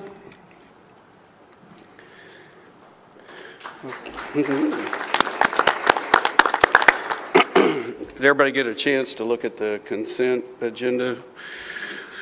Anybody have any questions on any of those items? So moving on to the consent agenda, this portion of the agenda that consists of items to be routine and will be enacted by one motion unless separate discussion is requested. If there aren't any questions, then I need a motion that the board approve consent agenda items A through E. Motion by Sonia, seconded by Gary. All in favor? Motion carries. All right, so we talked earlier, placed Jay, a new board member. Christy was the vice president. That's a pretty important role from the standpoint of, like tonight, if you can't tell, I'm sick. If I'm not here, you need a vice president to be, yeah.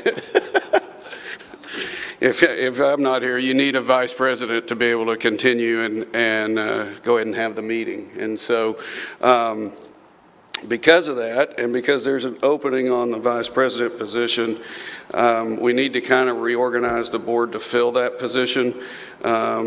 It's now time for us to reorganize the board's position. Does anybody want to make a motion or have a thought on how they want to see this play out for the new reorg? I'll make a motion. I think I would love to see you remain as president, Chuck. And I'd like to see Travis step up as VP. And then Joe remain as secretary, and Sonia to step into the assistant secretary role. Anybody? Is any? I think Travis would make a great VP. There you go, Trav.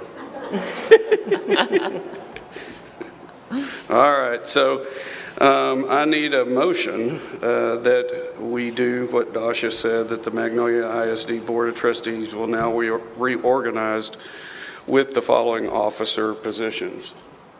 And you got them. Did you get them, Chris? Oh, yes, sir. Okay, motion by Joe, seconded by Tasha. All in favor? Motion carries. All right. Eric, are you batter up? I am up, yes, sir. So tonight we have, as we do at this time each and every year, a presentation on our School First score for the year, which, as a quick reminder, stands for the Financial Integrity Rating System of Texas.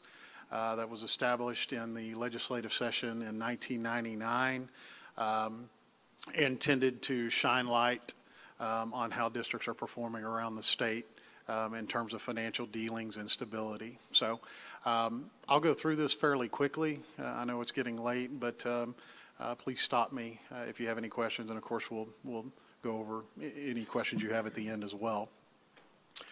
So in short, there's no changes from the prior year, which is somewhat unique.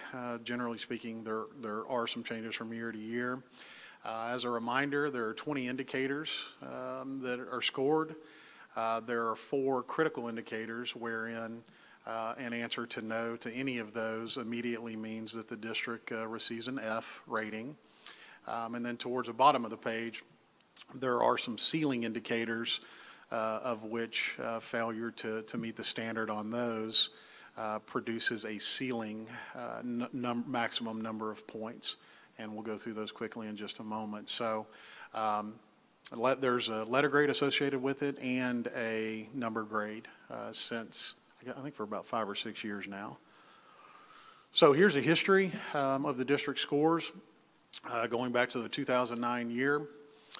You can see, and I know I put this in summary on the blurb that we included in the board packet, but we once again scored a 98 out of 100, which we're very pleased with. I think it's a good score, and we'll go into some of the details in just a moment. I will say, and again, I'll go into detail in a moment, but we should have had 100, and yet we're very pleased with the 98, and I'll show how we compare with some of the other districts in just a moment as well.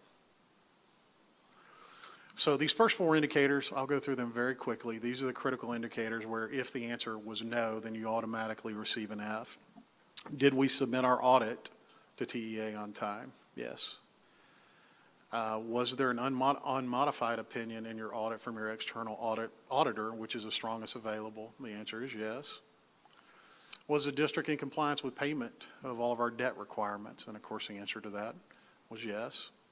Number 4, did we make timely payments to TRS, Texas Workforce Commission, the IRS, and other governmental activities? And the answer to that is yes.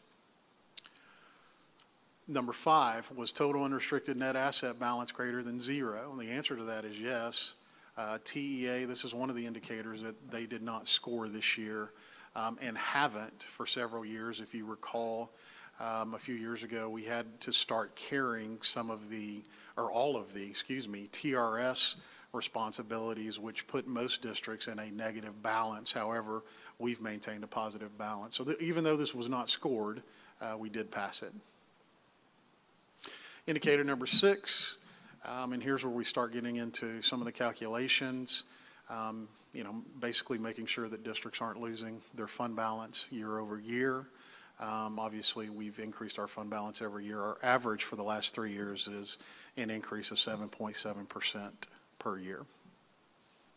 And I don't know if I mentioned this earlier, but this is for the 2021 school year. Apologize. Audit ending August 31st, 2021.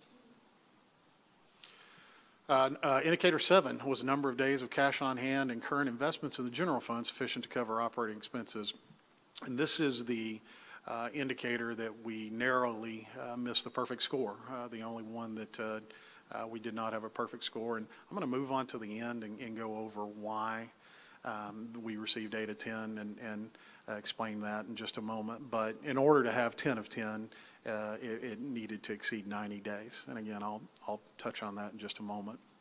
Indicator number 8 was a measure of current assets to current liabilities ratio sufficient to cover short-term debt.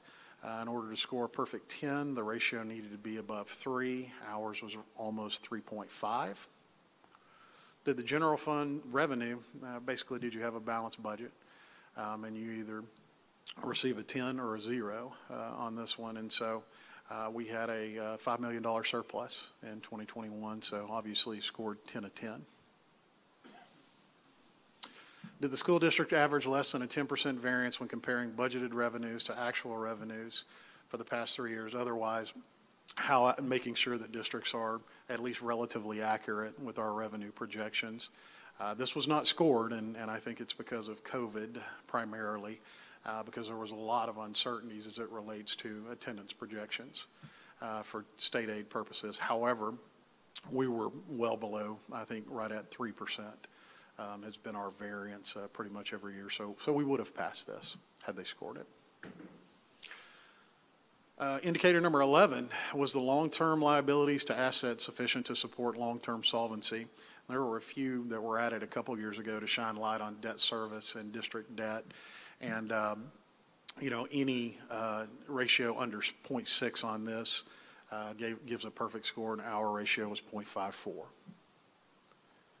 Indicator 12, and again, here's was one of the new ones that was added, I think, 2 years ago, was the debt per $100 of assessed property value ratio sufficient to support future debt payments. Anything under 4 allows for a perfect 10 of 10, and as you can see, our ratio was 1.87, or well under half of the limit that's allowed to receive a perfect score. So I think that's a good position to obviously rest. Indicator 13, and I'm going to shine a short light on this one in just a moment as well, but basically was the administrative cost ratio equal or less to the threshold ratio? In other words, did we fall within a scope of reasonable administrative cost based on TEA's parameters? In order to score a perfect 10 of 10, anything under 8.5%, and we were at 6.2%. Questions on that? And again, I'll talk about that one a little bit more in just a moment. Did the district not have a 15% decline in student to staff ratios over 3 years? Our change in student to staff ratios was a little less than 1% over a 3-year span. We sit right at 7.7 students for every employee, and we've maintained that. So perfect score was yes, and so we received 10 points on that indicator as well.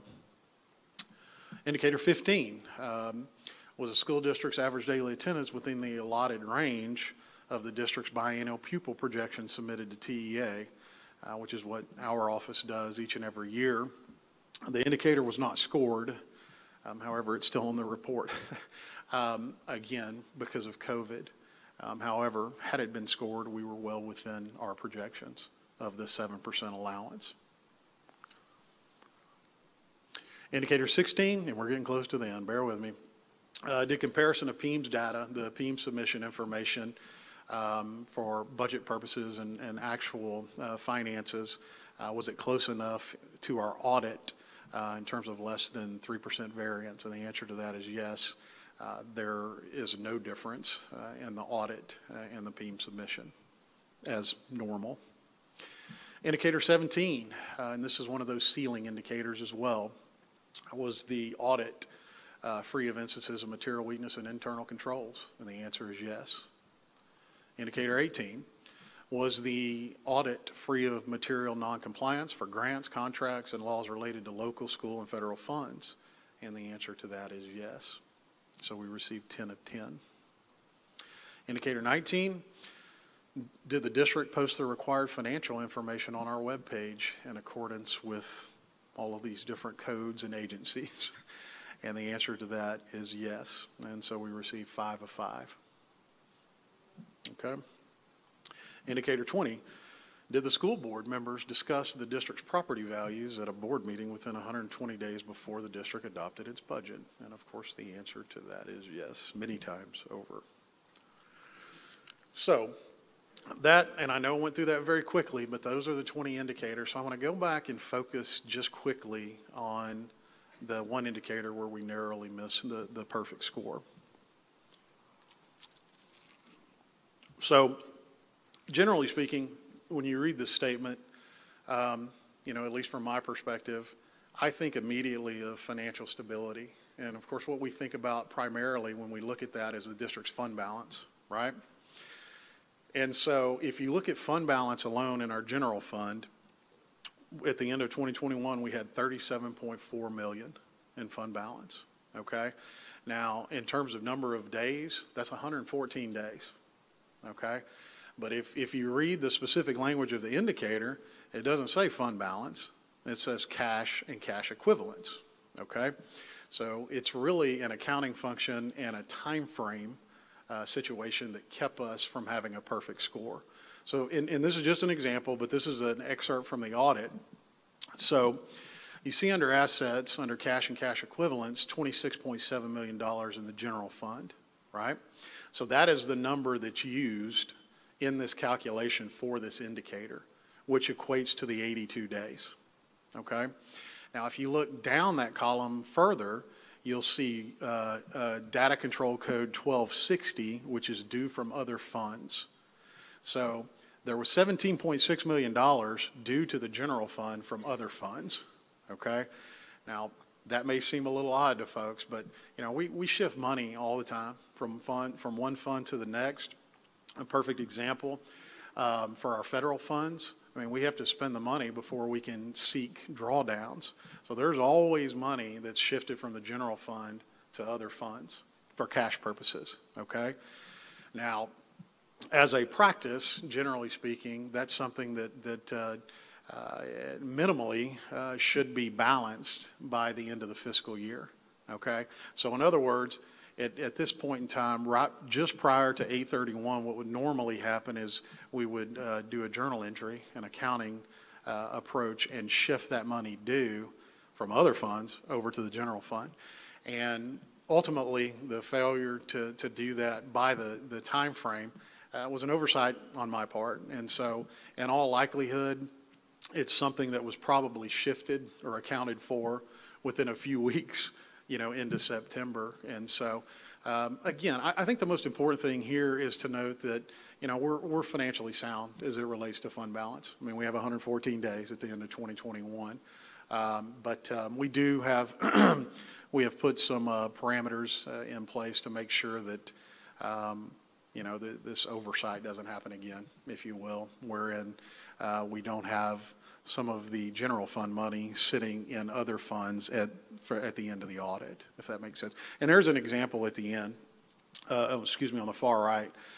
Due to other governments, you'll see that, due to other funds, there's $3.9 million in ESSER money, which is stimulus dollars, that was owed to the general fund. It simply needed to be transferred. And so, anyhow, and I know I'm sort of getting in the weeds on that, but I did appeal to TEA to see if there was any flexibility, but of course they didn't really care. So anyhow, at the end of the day, we scored a 98 out of 100, which is a good score. And so I wanted to shine a quick spotlight on one of the indicators, which I've tried to do each year. We talk a lot about administrative cost and how we're lean versus other districts. And so I wanted to try to put that into perspective without getting too much in the weeds. So this is the range that TEA allows based on a school district size, okay? So forget about everything from 8 to 0 and let's focus on the 10, okay? So they have school districts separated based on 10,000 and above students, 5,000 to 10,000, et cetera, you'll see on the left side. And then if you look at a 10, which again is a perfect score on this indicator, you'll see that there's a percentage applied based on the size of the district, which, because there's economies in scale of this based on the size of the district, I think that makes sense. So the question is, what does the 8.5% represent? So if you look towards the bottom of the page, the foundation is your classroom cost. So what are districts spending for instruction and instructional support for campus expenses? That's the foundation for what you can spend administratively. So you'll see that we spent $82.6 million on campus cost. However, we only spent $5.2 million on administrative costs district-wide. So when you look at that percentage is 6.2%, but we're allowed to spend up to 8.5% and still maintain a perfect score on this indicator. So the difference dollar-wise is about $1.9 million. So what that suggests is that we're well under the allowance from TEA in terms of our central administrative cost. In other words, we could spend roughly another $1.9 million and still receive a perfect score. For comparison purposes, I pulled, and you really must pull districts that are similar in size to be able to compare. So, and sort of the center of the page there, I've compared us with Bryan, College Station, Montgomery, New Caney, and Tomball. And you can see that we spend well under for percentage purposes in terms of administrative cost. Again, just wanted to shine a spotlight on that. Any questions? So how did we fare versus other Houston area districts? We're right here in the orange, the bolded orange. Conroe ISD scored a perfect 100, and we should have, but we had a 98. That compares with Katy and Tomball, and then you can see the other scores if you want to take a second to look at those.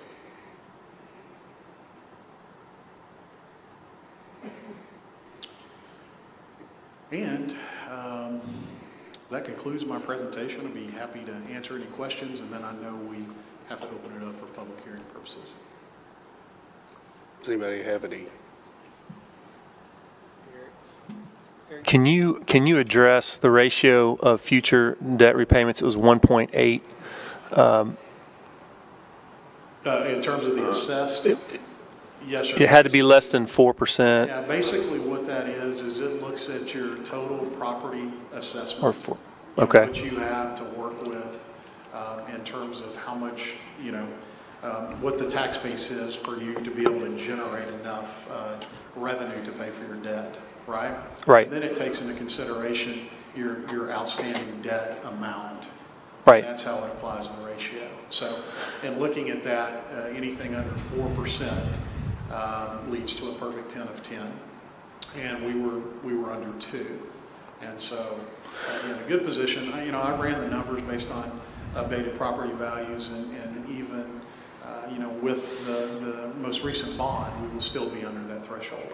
I guess that's what I'm getting to, and so well, that's the relative. Obviously, I mean the property value, thanks to the new development in the area, increased right at 27%, and so that's the new number to be able to use with the updated debt as well. So.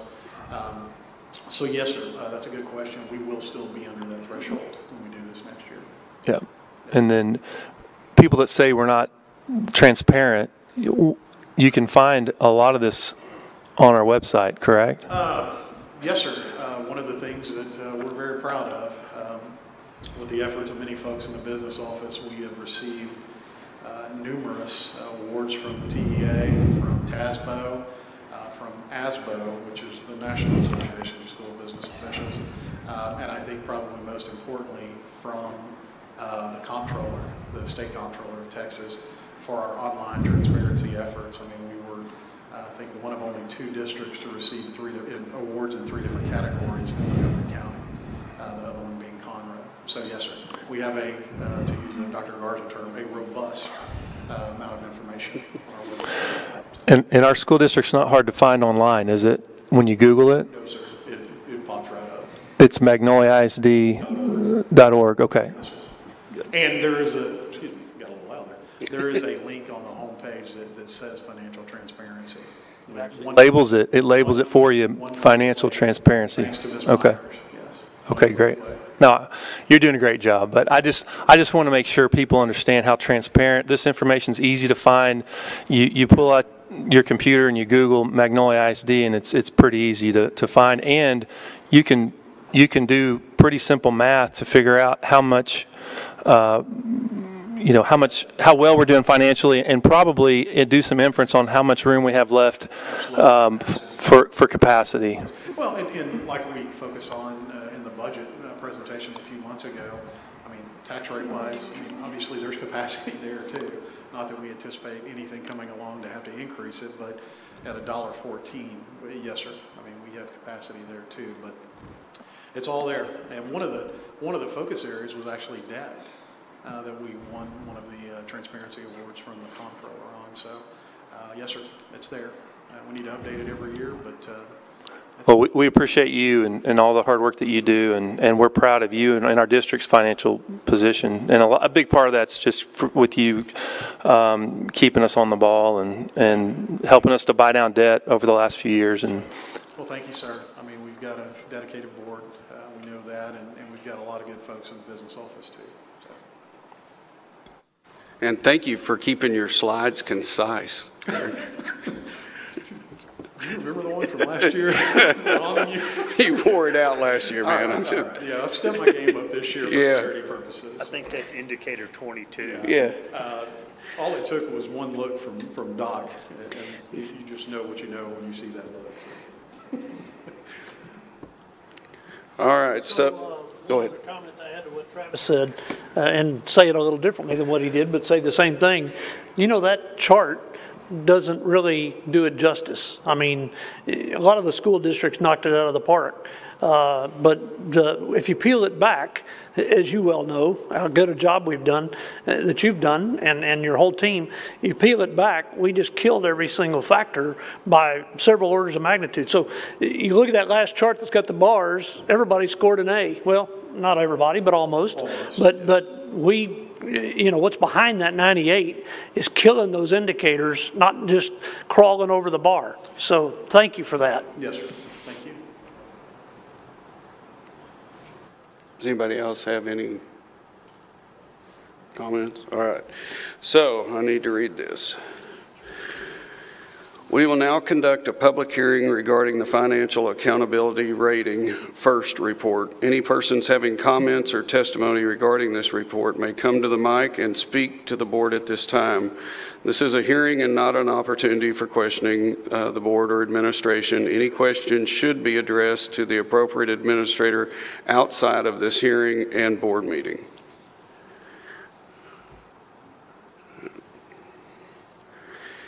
If there are no comments, then we will conclude this hearing.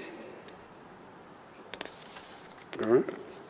So now, the next item is, the board will now recess and move into closed executive session for the purposes permitted by pursuant to Texas Government Code 551.071, consultation with attorney pursuant to Texas Government Code 551.072, discussion of purchase, sale, exchange, or value of real property, and pursuant to Texas Government Code 551.074, personnel discussions, recommendations. All right, the time is 10:26.